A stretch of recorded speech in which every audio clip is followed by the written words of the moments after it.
민홍은 그 자리에 망부석처럼 우두망찰 서서 소리 없이 웃고 있는 어둠 속을 노려보았다.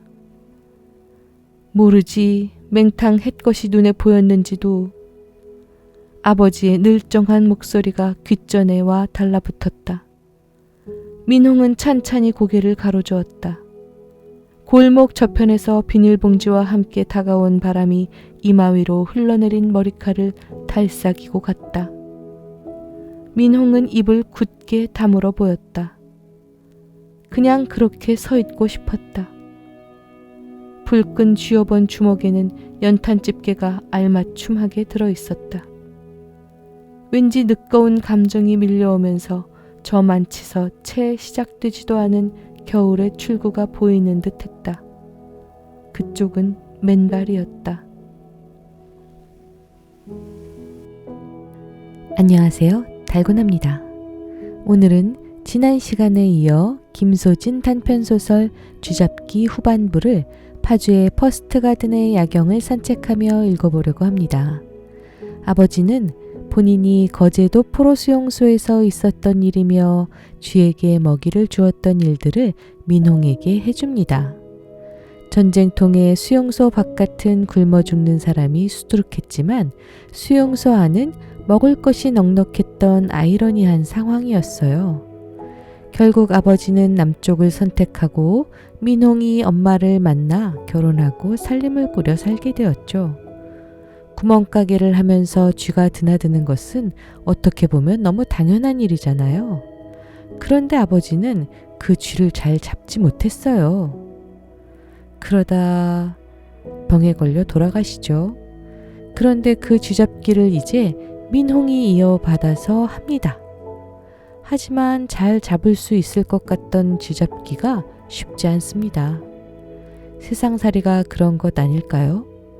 쉬운 것 같지만 쉽지 않고 오히려 어렵습니다.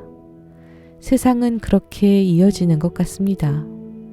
그러면 퍼스트가든의 화려한 야경을 둘러보시면서 소설 쥐잡기 후반부를 들어보실까요?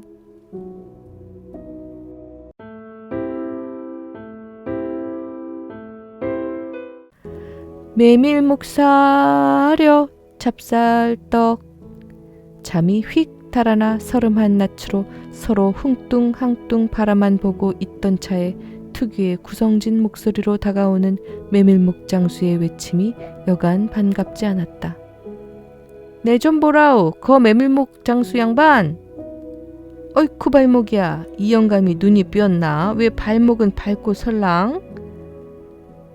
보니까니 작년 이맘때 기 양반이구만. 긴데 아직은 철이 좀 이르다. 예, 영감님, 시험 삼아 한번 받아갖고 나왔쥬. 지금 영감님이 마수거리 하는 셈이지요. 기래? 기러면 인심 좀 푹 쓰라오. 허허, 여보여게. 아니 민홍아, 주발 좀 개져오라. 깊어가는 초겨울의 밤이다. 아버지와 아들이 양념장을 두른 메밀묵을 도마 위에 놓고 내이 차림으로 마주 앉았다. 뭔가 그럴싸한 얘기가 우러나올 듯한 분위기였다. 그러나 반나만 먹을 때까지 아무도 입을 열지는 않았다. 몇 쪽 남지 않은 메밀묵을 집으려는 젓가락이 여의치 않자 손집게를 만들어 집어 올리던 아버지는 입속으로 알아들을 수 없는 말을 중얼거리고 나서는 마치 혼자 소리를 내듯 이야기를 시작하는 거였다. 한 번 이야기의 두서를 잡은 아버지는 선걸음에 고향길을 밟는 사람처럼 탈든 기분을 내었다. 반가부좌를 틀고 앉아서는 윗몸을 양옆으로 슬렁슬렁 흔들어대기도 하고 시합을 앞둔 선수마냥 어깨와 목덜미를 이리저리 움츠렸다 풀며 긴장을 조절하는 모습이었다. 눈빛은 이미 먼 과거의 한 부분을 떠돌고 있는지 오련하게 바뀌는 중이었다. 아버지는 전쟁 포로로 나온 사람이었다.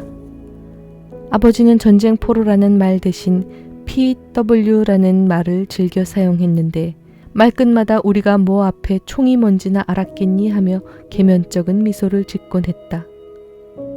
두 손을 바짝 쳐든 덕에 죽지 않고 포로가 되었다. 부산에서 조사를 받다가 상륙정에 실려간 곳이 거제도란 데였다. 가보니깐 허허벌판 논바닥에 엉성하게 천막을 쳐놓고는 가마떼기 몇 장을 깔아놓은 곳이 포로 수용소였다. 가시철망 너머로 불어오는 벌바람이 사람을 그지없이 스산하게 만들었다. 생각해보라오. 기때 내 나이 20하고도 야들이었어. 고향 산천 기리고 부모 처자식 모다 두고 인역의 PW로 나왔으니 얼마나 엉이 없고 속이 뒤집어지겠는가를. 사람 목숨이 파리 목숨과 진배 없던 시절이라 살아남기 위해선 침묵으로 일관해야 했다. 수용소 안에서의 좌우 충돌로 양쪽에서 무수한 사람들이 쥐도 새도 모르게 사라지는 걸 목격한 아버지로서는 당연한 처신으로만 여겨졌다. 사상이 다른 사람들을 한 울타리 안에 모아놨으니 온전할 리가 없다는 것이 아버지의 생각이었다. 그런 속사정을 알 턱이 없는 미군들은 미우나 고우나 같은 민족끼리 수용소 안에서까지 티격태격한다고 고개를 갸우뚱거렸다. 아버지는 딴 것은 몰라도 그것만은 미군 애들이 알 리가 있다는 생각을 하였다. 아버지는 오히려 바깥보다 상대적으로 풍족함을 누렸던 기억을 특별히 간직하고 있었다. 그 안악에서야 물자야 풍부했다. 미군 애들이 관장을 허니까니 담요니 피복이니 거저 달라는 대로 집어주는 거야. 기걸 모아두었다간 몰래 바깥으로 빼돌려 그 안악에 있으면서 장사까지 벌였다니까니. 밖에선 부항이 들판 고기인데도 외래 수용소 안악에서는 고기 간슴에 국이 끓어넘치고 시래이 숑박스가 굴러다니는 판국이었으니 기런 요지경 속이 세상 어딜 가면 또 있겠니? 그 안에서 아버지는 우연히 흰쥐 한 마리를 길들이게 되었다. 하루는 베고 있던 륙색이 좀 이상하기에 퍼뜩 열어보니 웬 흰쥐가 들어있었는데 어디선가 된통 물어뜯겨 피범벅이 되어 있었다. 어느 집단에서건 별중난 건 환영을 못 받는 거라는 생각이 들자 불쌍한 마음이 들어 음식 부스러기를 주근주근 던져주자 맛을 들였는지 겁도 없이 찾아와서는 재롱까지 떨곤 했다. 그런데 그 흰쥐는 거제도 폭동의 와중에서 아버지를 죽음의 고비에서 구해준 당사자가 되었다. 기로니까니 내래 있던 73에서도 좌이개돌이 들먹들먹하던 때이지. 어디 잠 한번 발 뻗고 제대로 잘 수가 있나? 거저 워카를 신은 채 누르잠을 자는 게지. 자다 보니 누가 워카이를 슬슬 갉아먹고 있잖겠니? 기놈이었어. 피 굳곤 다시 자려니깐 일어난 김에 소피나 보고 와야겠다는 생각이 들어서리 밖으로 나왔지. 아, 그러니깐 저쪽에선 발서 좌이개돌이 아각거리는 소리가 아수쿠러하게 들려오지 않겠니?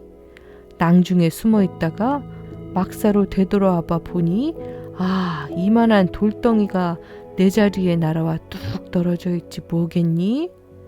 내 양옆의 사람들은 기러니까 하는 일 없이 우이구르다 소문이 난 사람들인데 날아온 돌에 치여 머리가 처참하게. 아버지는 목덜미를 가볍게 쓸어내리며 고개를 천천히 내저었다.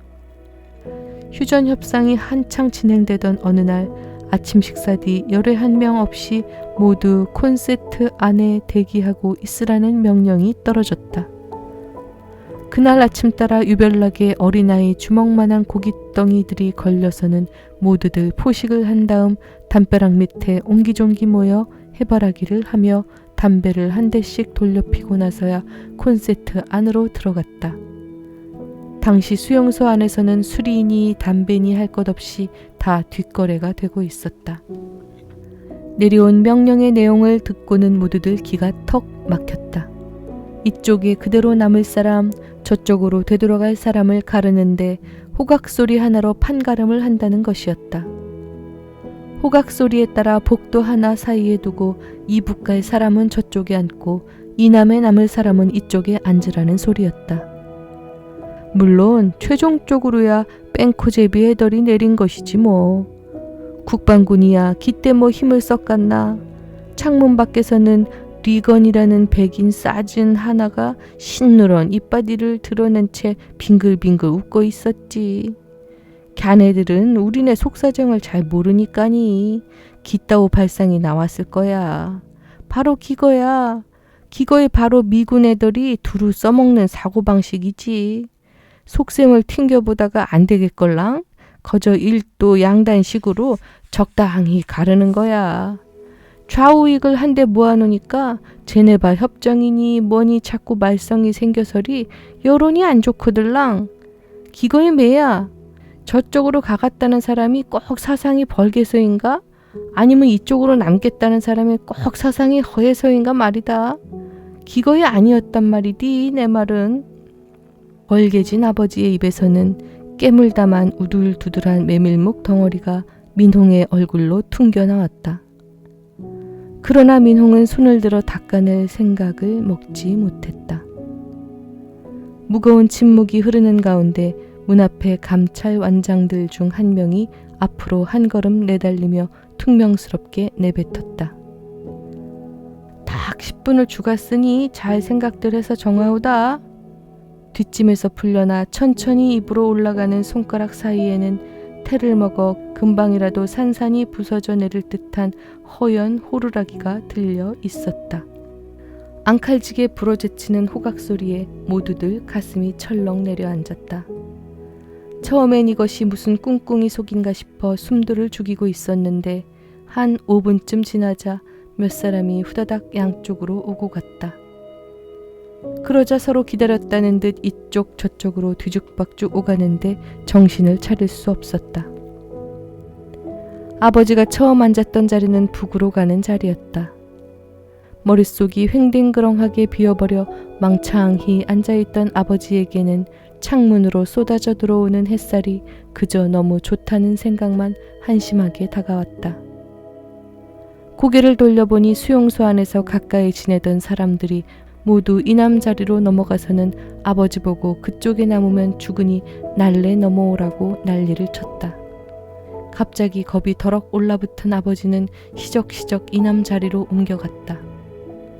그러나 개인적 안위를 걱정할 때가 아니라는 생각이 스쳤다. 잔뼈가 굵은 고향이 있었고 거기에 살고 있을 부모 처자, 아버지는 이미 전쟁 전에 장가를 들었다. 부모 처자 모습이 눈앞에 밟혔던 것이다. 그래서 이번에는 후들거리는 다리를 이끌고 이북 자리로 넘어갔다. 그러나 자리에 앉고 보니 불현듯 물밑 쪽 같은 신세 이제 고향에 돌아가면 뭘 하겠나 하는 생각이 들었다. 뭐가 뭔지 알 수가 없었다. 그만 하는 소리와 함께 호각이 삑 울렸다. 아버지는 둔기로 뒷머리를 얻어맞은 사람처럼 온몸이 굳어져 왔다. 저 복도는 이미 단순한 복도가 아니라 38선 바로 그것이었다. 아, 이를 어쩐단 말이냐. 그때 아버지는 자신의 두 눈을 의심했다. 차오르는 숨을 가누지 못해 고개를 쳐든 아버지의 눈동자에는 콘세트 들보 위를 살금살금 걸어가는 희끄무레한 물체가 들어왔다.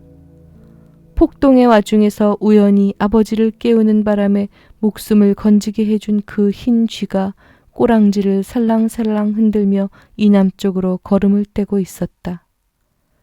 아버지의 눈에 힘이 들어갔다. 복도 사이로는 감찰 완장들이 저벅저벅 걸어 들어오는 판국이었다. 아버지는 얼른 복도로 내려섰다. 너무 서두르는 통에 발목을 접질러 비틀거리자 지나가던 감찰 완장 하나가 이놈이 하며 엉덩이를 걷어찼다. 네이가 왜 그랬겠니? 여기 한번 나와 있으니까니 목 가갔더란 말이야. 어디 간들 하는 생각 때문에 도로 목 가갔더란 말이야. 기거이 바로 사람이야. 웬 쥐였냐고? 글쎄 모르지. 기러다 보니 맹탕 햇것이 눈에 끼었는지도 언젠간 돌아가겠지 하며 살다 보니 암만 생각해봐도 꿈 같기도 하고 그리고 이젠 모르겠어. 정자로다 돌아가고 싶은 겐지 그럴 맘이 없는 겐지 늙으니까니 암만 해도. 짓물러진 눈자위를 손가락으로 지그시 누르고 있는 아버지의 어깨가 가늘게 떨렸다. 민홍은 뱃속에서 울컥하는 감정 덩어리가 솟구침을 느꼈다. 비껴 앉은 아버지의 야윈 잔등을 보면서 민홍은 박물관에서 본 적이 있는 고생대의 한 화석을 떠올렸다. 그 화석에 대한 1차적 기억은 앙상함이었고 그리고 가슴 답답한 세월의 무게였다. 그 누구도 자유롭지 못한 그 다음 날이었다. 새벽녘에 그렇게 몸태지를 하더니만 이렇게 출두를 하셨어. 사람이 다가서도 움쭉달쭉 못하고 겁먹은 눈동자만 굴리는 쥐를 바라보며 아버지는 코먹은 소리를 냈다. 입가엔 득이만만한 미소가 번졌다. 아버지는 녀석의 약점을 진작에 간파해내고 있었다. 녀석이 꾸준히 입질을 하던 쫀득이 과자에 소금물까지 묻혀 먹여놨으니 제 아무리 발악을 한다 해도 물을 못 먹곤 앞으로 이틀을 버티지 못하리라는 게 아버지의 계산이었다. 아버지는 날이 추워지자 철원네가 가게 진열장 밑에 들여놓은 선인장 화분을 주목했다. 그 선인장은 쥐가 허겁지겁 쏘라먹은 흉측한 밑동을 지니고 있었다. 선인장을 치우고 난 자리에 육교 위에서 구입한 끈끈한 악교를 두텁게 바른 곽딱지를 놓고 그 한가운데다 물을 넉넉히 축인 빵죽을 떨궈 놓았다. 녀석은 그 덫에 여지없이 걸려든 것이다. 악교 주변에는 회색 털이 너저분하게 흩어져 있어 간밤에 소리 없던 필사적 몸부림을 짐작해 해줬다. 이걸 어드럽게 처치하면 화끈하게 죽이겠나 이걸. 마당 한가운데로 녀석을 꽉 딱지째로 들고 간 아버지는 뒤를 헬끔 돌아보며 수줍은 미소를 지어 보였다. 도저히 화끈하게 죽일 만한 인상이 아니었다. 민홍은 쪼그려 앉은 아버지의 두터운 동네위 위로 붉어져 나온 등뼈줄기를 지켜보았다. 야 민홍아, 그 아궁지에다 연탄집게를 괄게 달고서리 이리로 개조와 보라오. 살타는 냄새가 자글자글 피어올랐다. 역한 누린내가 콧속을 간지리며 스며들었다. 아버지의 코 밑에서는 묽은 콧물이 질퍽하게 번져났고 주름 잡힌 발그대 대한 목덜미엔 잔소름이 막 돋아오르는 중이었다. 에휴, 죽일 양이면 거저 죽일 일이지 그게 무슨 짓이우. 양동이에 물을 차란차란 퍼담아 오던 철원네가 이맛살을 찌푸리며 말했다. 전날 밤에 악다구니는 간데없는 다소곳한 말투였다. 기럼 네 놈이 가면 어딜 가겠다는 게야? 도대체 어딜 가갔다는 게야? 얘야, 이건 또 무슨 소리니? 설거지를 마치고 들어오던 철원네는 눈을 화등짠만하게 떴다. 문짝이 떨어져 나가는 듯한 굉음이 들린 거다. 민홍은 은정이네 부부싸움이 시작됐음을 단박에 알아챘다. 어떤 놈이랑 붙어 놀아놨는지 그것만 불란 말이야. 아직은 내가 두 눈을 시퍼렇게 뜨고 있은께. 야근을 했다 왜? 몰라서 묻는겨? 그렇게 마누라가 못 믿어오면 사내가 나가서 밥벌이를 해야 옆편네가 새끼를 차고 집구석에 들어앉아 살림을 하든지 말든지 할 것 아니냐고. 나도 지발 덕분에 그려보는 게 소원이여. 어이쿠 이 왼수야, 죽여라 죽여. 갑자기 소리를 키운 연속극의 한 대목인 양 카랑카랑한 목소리가 고막을 따갑게 파고들었다. 곧이어 터진 은정이의 울음소리가 사이렌 소리처럼 머릿속을 한바탕 휘저어 놓았다. 그 사이로 퍽퍽 북어 두들기는 소리가 나고 찢어져 내리는 비명소리에 섞여 새어나오던 이를 웅둥그려 문 여인의 저주는 점점 잦아들었다. 철원네가 혀를 끌끌 차며 입을 열었다. 에휴, 대낮부터 술을 그리 우겨 넣더니만 애먼 계집만 잡는구나. 옆편네에 얹혀 사니 눈에 꼬투리가 톡 씌울 수밖에. 은정 엄마가 외상술을 줬다고 내 원망을 또 얼마나 할 것이여? 하지만 외상술을 또 안 줘봐. 못 주게 했다고 들볶을 판이니 그나저나 사내를 갈아치기 전에는 은정 엄마야 매복이 터진 거지 뭐. 에구, 아예 사람을 잡는구먼. 내가 여하튼 술을 내준 죄가 있으니 가서 말리는 척이라도 해야지. 철원네가 끼어들고 나서도 싸움은 한동안 수그러들 줄 몰랐다. 민홍은 철원내가 열고 나간 가게 문을 닫기 위해 무심코 한 발을 방문턱에 올리는 순간 흠칫 몸이 굳어졌다. 그놈, 바로 철원내가 입버릇처럼 내던 그놈이 아주 느릿느릿한 동작으로 가게 문턱을 향해 기어가고 있었다.